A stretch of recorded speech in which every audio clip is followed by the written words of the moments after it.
Assalamualaikum warahmatullahi wabarakatuh. Salam damai sejahtera, Om Swastiastu, Namo Buddhaya, salam kebajikan.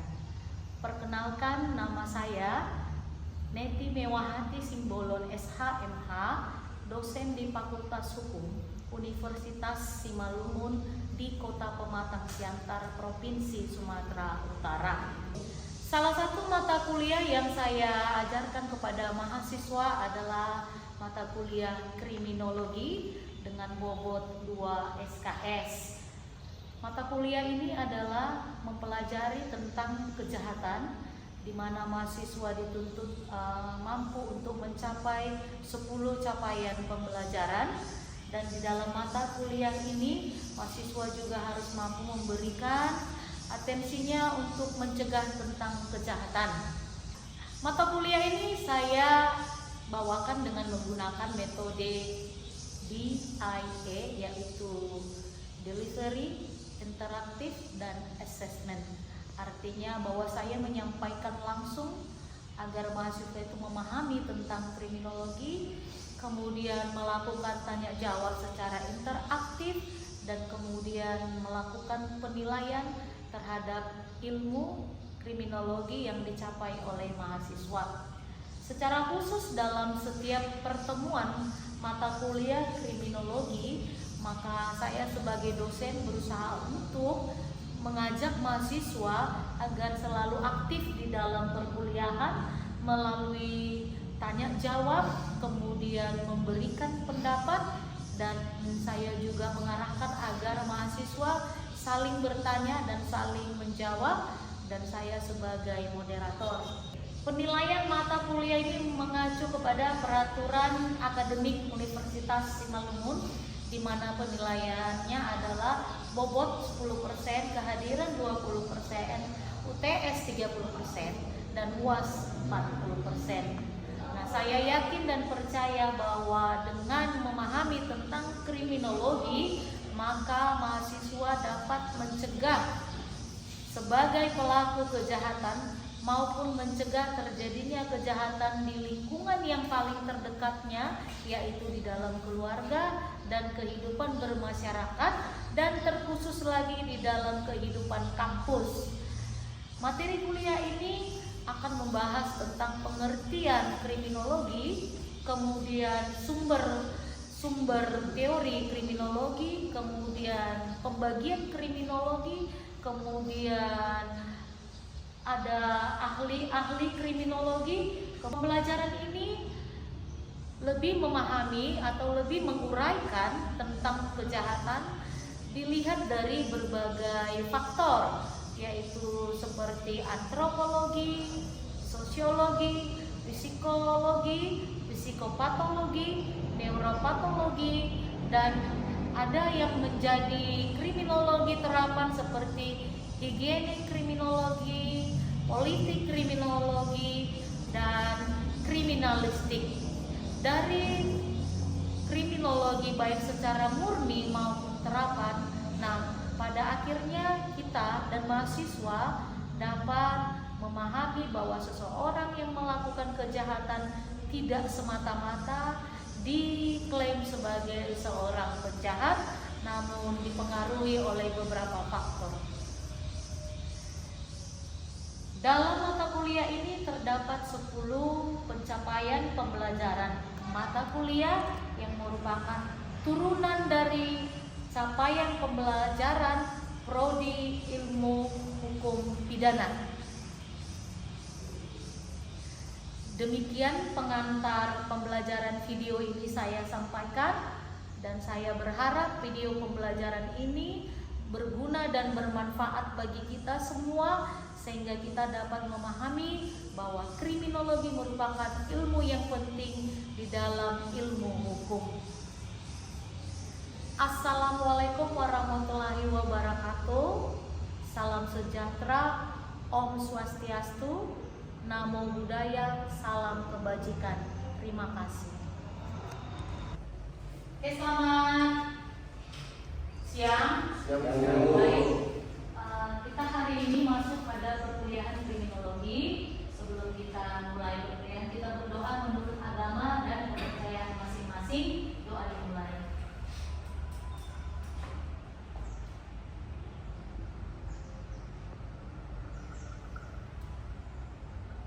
Doa selesai. Baik ya.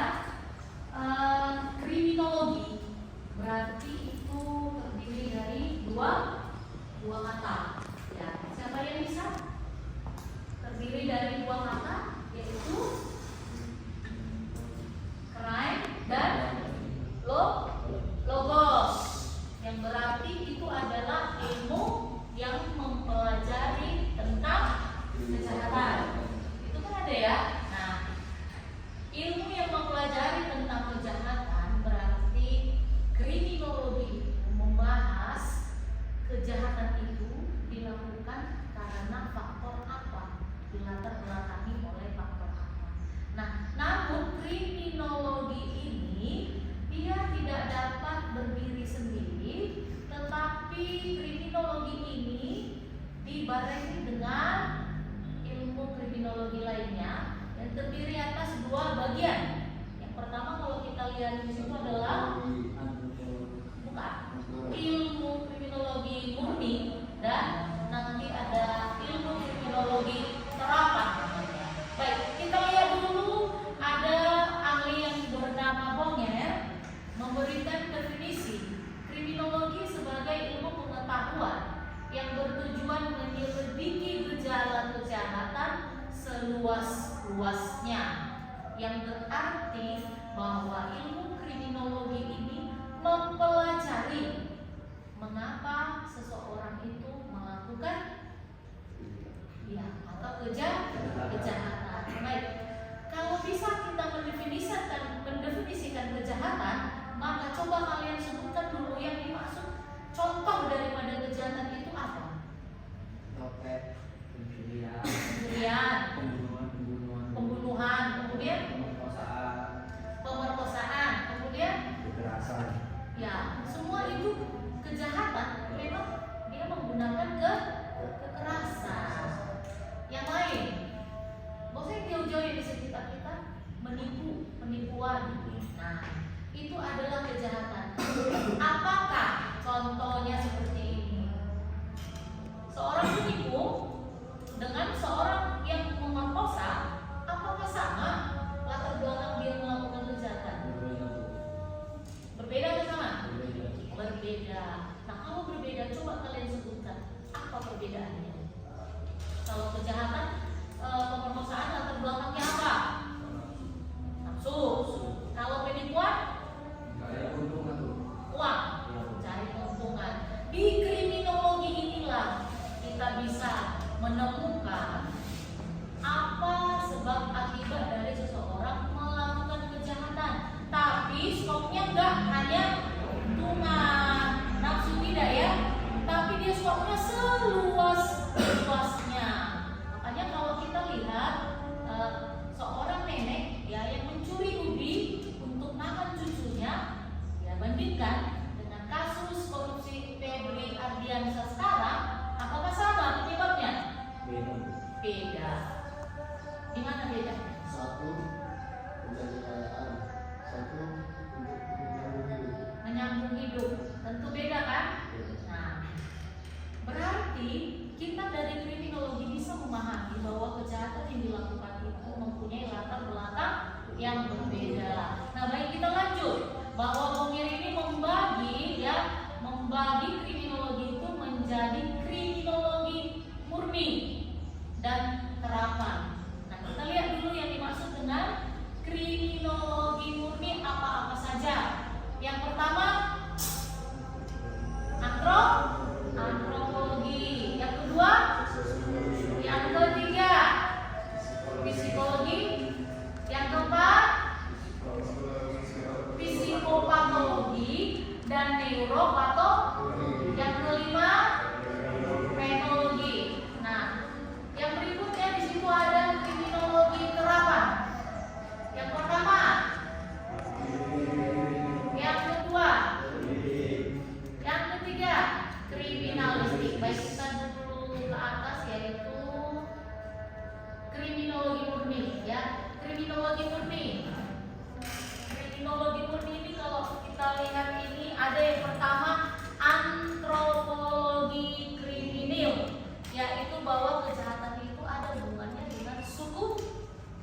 seluruh bangsa, dan dengan seterusnya. Seterusnya itu siapa bisa?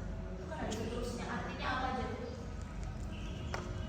Lingkungannya, wilayahnya, ya. Di mana di sini antropologi lihat dulu lah wilayahnya, di mana sebenarnya. Contohnya, kalau di pegunungan dengan perkotaan, lebih banyak di mana itu kejahatan? Kota kan? Kalau di gunung, kejahatan apa yang bisa dilakukan? Daerah pegunungan. Nah, dilihat juga dari sisi antropologi. Kalau di ibu kota Medan, lebih tinggi tidak kejahatannya dengan kota Pematang Siantar? Kenapa? Karena Medan adalah ibu kota provinsi. Kalau kita kan beda, kita adalah kecamatan, kabupaten, kota. Jadi itulah antropologi kriminal, dilihat dari wilayahnya. Yang di dalam wilayah itu berarti ada karakter manusianya atau sukunya, ya kan? Kalau kita ke Kabanjai, suku apa lebih banyak? Karo. Kalau daerah Simalungun, berarti kita bisa melihat kejahatan-kejahatan yang berbeda. Tetapi semuanya itu dinilai dengan kriminologi tadi, ya, nggak kemana-mana. Nah, yang kedua, sosiologi kriminal, menjaga pengetahuan kejahatan sebagai suatu gejala di masyarakat. Nah, ini sebab-sebabnya. Ini kan kita ada COVID ya, tidak bisa keluar rumah, tidak bisa bekerja, tapi orang menjual segala sesuatunya, barang dan jasa melalui online. Nah, gejala yang timbul di masyarakat adalah jadi banyak penipuan lah. Coba kalau beli online, uangnya sudah tapi barangnya itu gejala sosial, menimbulkan kejahatan. Kenapa nggak bisa kerja keluar? Kemudian yang ibu-ibu menjual apa lagi? Bunga-bunga. Ada itu bunga-bunga janda bolong, betul. Harganya berapa? Nah, kalau itu dicuri, dijual jutaan kan? Nah, itulah gejala sosial. Nah, kalau dilihat sosiologi kriminal, artinya gejala yang timbul di dalam masyarakat. Nah, yang ketiga, psikologi kriminal ini adalah sudut jiwanya. Ya, kalau dia memang dilihat dari psikolognya, memang jiwanya memang sudah penjahat, ya itu jelas. Contohnya lah yang di Pajak Orasana, kita bisa melihat kan, memang kegiatannya sehari-hari adalah copet, merampok, ya. Tapi jiwanya, artinya kalau jiwanya memang jahat, ya udah jahat, gitu, ya. Kemudian psikopatologi dan neuropatologi kriminal. Kalau psikopat ngerti? Ya. Gangguan kejiwaan. Hampir mirip dengan sakit jiwa. Tapi kalau psikopat ini artinya seperti seorang pembunuh berdarah dingin, kan? Ya, psikopat. Dia merasa tidak seorang penjahat, tapi sebenarnya kejahatan yang terjadi dia yang melakukan. Itulah psikopat. Nah, kalau neuro berarti saraf. Neuropatologi dia saraf. Berarti harus ada salah satu syarat dari kalau kita melihat dia neuropatologi, berarti dia harus ada kejiwaan. Berarti dia harus ke rumah sakit jiwa di observasi selama 6 bulan. Nah, penologi ini paling gampang sebenarnya. Pernah bermain sepak bola? Pernah. Pernah melakukan kejahatan di kotak 10? Berapa meter itu? Di kotak penalti pernah? Nah, kalau kalian melakukan kejahatan di kotak penalti, dapat apa? Dapat? Penalti.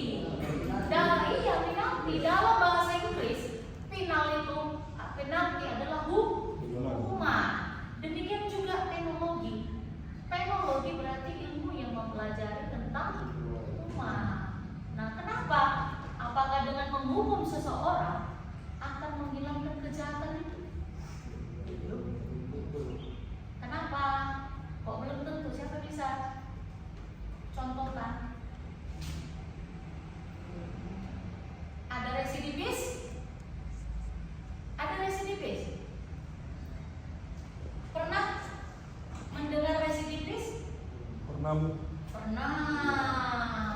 Ya, itu adalah seseorang yang melakukan kejahatan secara berulang-ulang, namun dia sudah mendapat putusan pengadilan. Udah keluar, melakukan kejahatan lagi, masuk lagi. Nah, berarti kan dia penologinya tidak bermanfaat, ya kan? Hukumannya padahal udah tinggi, tapi dia tetap keluar melakukan kejahatan. Pernah dengar yang kena narkoba apa?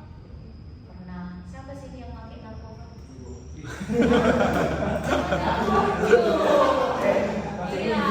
Cemaran nama baik, betul. Ya. Ada yang berulang-ulang kali masuk pengadilan kan?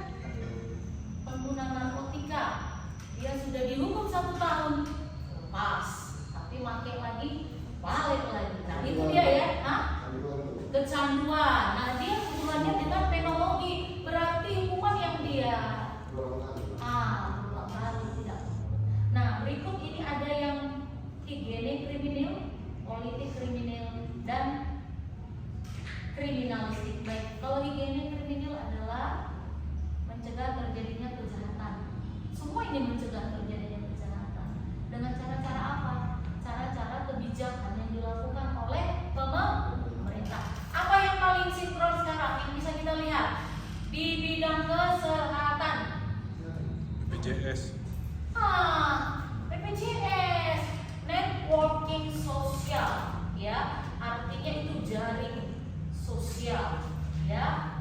Dulu kalau bapak-bapak itu mau melahirkan anaknya, ya, ibunya ya, istrinya, bapaknya ya, mau melahirkan istrinya, uangnya nggak ada, dia mencuri nggak?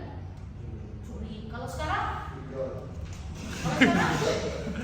Sekarang BPJS. Sehubungan dengan ini, higiene kriminal coba. Kebijakan pemerintah, maka dijaringlah BPJS. Tidak lagi mencuri dia, karena hanya dengan memberikan KTP, dia sudah dilayani untuk paskes, fasilitas kesehatan. Jadi jangan ngasih apa tadi Bu? Pinjol. Itu bukan kebijakan, ya. Jadi di sini higiene kriminal artinya kebijakan-kebijakan pemerintah tentang kesehatan guna menanggulangi kejahatan. Apalagi selain itu? MBG. MBG? MBG. Apa kebijakan MBG?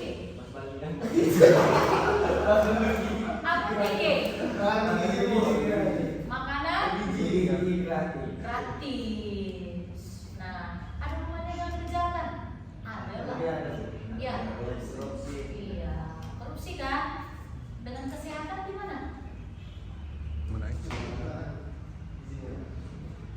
Nah, maksudnya kalau dengan kesehatan itu bukan dengan kejahatan. Dengan dilakukan MBG, bapaknya kan nanti nggak mati-matian lagi untuk mencari uang untuk makan anaknya. Pagi-pagi juga bapaknya kan, aku makan anakku besok. Kan nggak lagi berpikir seperti itu. Aduh, bikin apa dulu malam ini mencuri. Kan nggak lagi kan? Karena apa? Sudah ditampung di MBG. Dia jam 10 sudah ada yang datang MBG.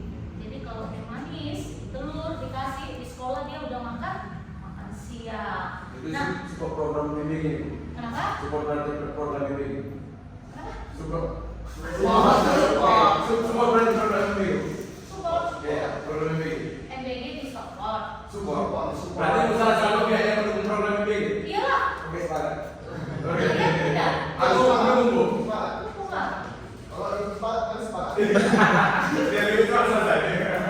Yang berikutnya politik kriminal. Ini luas. Kalau kita lihat politik kriminal bisa kalian buka juga. Politik itu apa ya? Nggak jahat. Politik itu kebijakan. Polisai ya kebijakan. Nah kebijakan pemerintah untuk menanggulangi kejahatan ini luas. Ayo apa contohnya?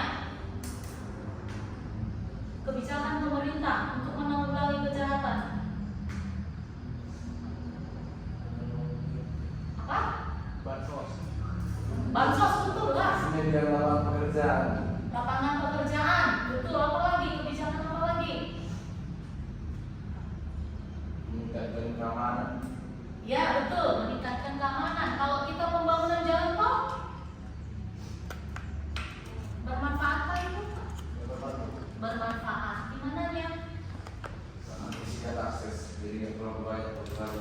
Jalan gitu. Iya kan? Tapi sebenarnya ada. Bukannya lagi gitu. Bukan, kalau supir truk ekspedisi, kontainer dan lain-lain selama ini yang kena apa namanya? Pungli. Pungli, kemudian apa?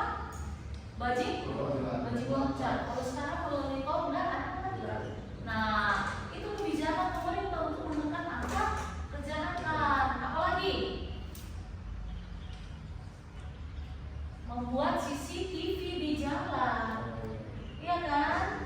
Membuat CCTV itu kebijakan pemerintah. Nah, itu bagian politik kriminal. Jadi dia luas, membuka lapangan pekerjaan boleh. Jadi tidak hanya semata-mata kalau dia jahat harus ada sanksi, tidak. Tapi kebijakan pemerintah melihat kejahatan itu bagaimana penanggulangannya ya. Nah, yang terakhir ini adalah kriminalistik. Ini ilmu kepolisian. Kita lihat kan kasus Sambo, tahu kan? Dia kan ditembak. Nah, kita kan nggak tahu pokoknya ditembak. Tapi melalui ilmu ini ditembak dari jarak berapa meter, dengan menggunakan peluru apa, disinilah itu dibahas di kriminalistik police scientific. Nah, kemudian yang pembunuhan, ya kan, temuan mayat. Nah, itu semua di kriminalistik ini kepolisian ya, kita nggak bisa sembarangan. Nah, untuk sejauh ini tentang pengertian kriminologi ini dengan kriminologi murni dan dari kalian semua, apakah ada pertanyaan? Apakah ada pertanyaan? Ayo. Harus ada. Ya, silakan. Ada pertanyaan? Silakan. Dari yang Ibu terangkan tadi kan, bahwasanya kriminologi itu ada kriminologi. Ya, silakan. Bagaimana juga Bu untuk di kalangan mahasiswa untuk menekan biar minimnya tindak kriminologi itu? Di kalangan Mahasiswa pemuda. mahasiswa. Iya. Maksudnya mahasiswa itu sebagai pelakunya Kan atau gini Bu, Iya. kalau contohnya di yang umur yang udah melakukan konteks orang tua kan bisa jadi kebutuhan nih. apa? Kalau contohnya dia mulai dia di umur 35 ke atas, bisa jadi karena kebutuhan dapur dan kebutuhan untuk dia Bu. Tapi kan gimana kalau contohnya dia di masih konteksnya di kalau kalangan mahasiswa itu, ya masih sekarang bagaimana caranya itu menekan itu supaya terjadinya minimnya kriminologi itu. Mahasiswa, maksudnya kebijakan daripada kamu sebagai mahasiswa atau bagaimana? Atau kamu pelakunya? Kebijakan sebagai mahasiswa gitu menanggapi bahwasanya tindak kriminal kan banyak juga Bu, di kampus itu mahasiswa yang melakukan kriminal juga Bu. Iya. Jadi Salah satunya adalah menggunakan narkoba. terus bentar boleh. Jadi gimana supaya mahasiswa itu sadar juga apa yang harus dilakukan. Oh iya betul. Kebijakan berarti kan untuk menekan. Nah itu harus poinnya. Salah satunya contoh Bu, mahasiswa banyak yang menggunakan narkotika. Menjual ada? Ya. Pernah menjual? Menggunakan Menggunakan. Siapa yang sudah pernah menggunakan? Oke. jadi sama kalau ada Yang pertama, ketika kamu masuk kan ada tes urin. Siapa yang nggak lewat tes urin? nggak tes urin mungkin ada Bu. Tes urin ada kan? Iya, cuman kebetulan pas tes urin itu pas kebetulan nggak datang Bu. Pokoknya kebijakan yang bisa dilakukan setelah kita melihat oh kriminologi nih, ini mahasiswa nih menggunakan narkotika, apa kebijakannya kan gitu. Nah yang pertama itu tes urin dari BNN secara berkala, ya kan. Yang kedua membatasi akses orang masuk ke kampus, kan di kampus ini kan nyaman ya kan, siapa aja nggak kita kenal, mahasiswa atau enggak kita nggak tahu. Nah akses itu. Nah yang ketiga adalah dengan sosialisasi tentang penyalahgunaan narkotika, nggak ada gunanya gitu. No drug? No drug iya tanpa narkotika. Nah itu. Nah kalau mahasiswa sudah memahami itu, nah kemudian ketika kita akan tes bekerja ada riwayatmu seperti itu kan susah, ya kan? Jadi jangan-jangan kan menggunakan, menjual. Kenapa? Karena dia bisa menghasilkan uang. Tapi yang jadi korban adalah kawan-kawannya. Kenapa juga di sini dia jual? Gak susah pasarnya. Di sini semua boleh berkumpul. Hati-hati. Makanya kampus itu jadi target pemerintah dalam penanggulangan narkotika, penggunaan narkotika. Karena kalian adalah generasi bangsa. bangsa. Oke, ada lagi yang mau bertanya? Tanya, silakan. Mau bertanya, bagaimana bentuk pengaplikasian kriminologi di dunia? Di dunia nyata. Baik. Kalau di dunia nyata berarti kan dalam kehidupan sehari-hari. Kalau dalam kehidupan sehari-hari kita diikat dengan suatu Peraturan. peraturan atau undang-undang. Semua perilaku diikat. Nah, kalau HP nasional sekarang nomor berapa tadi? 1 tahun 2023 itu sudah produk Indonesia. Itu paling bagus menilai kriminologi dalam dunia nyata. Kenapa? Ketika seorang, kita ambil kasus dulu ya. Siapa yang ngomong? Ali, kau mencuri. Contoh kasus kau mencuri. Yang kau curi itu ini tablet ibu. Terus kemudian kau jual. Uangnya kau pergunakan untuk biaya kuliah adekmu. Kau terus takutnya mereka dari dulu. Biaya kuliah adeknya. Nah, kalau HP nasional melihat kriminologinya, terminologinya di mana? Terhadap kriminologinya, mengapa dia mencuri? Mengapa dia tadi mencuri?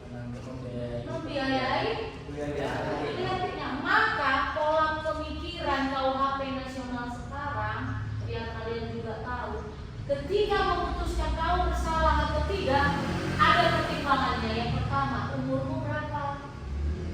Siapa nanti yang meneruskan biaya pendidikan adikmu? Bagaimana nanti masa depan adik-adikmu yang lain? Kriminologinya di situ. Terminnya di situ. Kriminologinya kejahatan itu dilihat kenapa sih dia melakukan kejahatan. Nah, di situ dia. Kalau dalam kehidupan nyata itu kan undang-undang. Living law. Hukum positif. Hukum yang berlaku di kehidupan sehari-hari. Nah, itu dia. Oke, bisa paham? Jadi pola pikir KUHP nasional kita sekarang tidak hanya menghukum, bukan, tetapi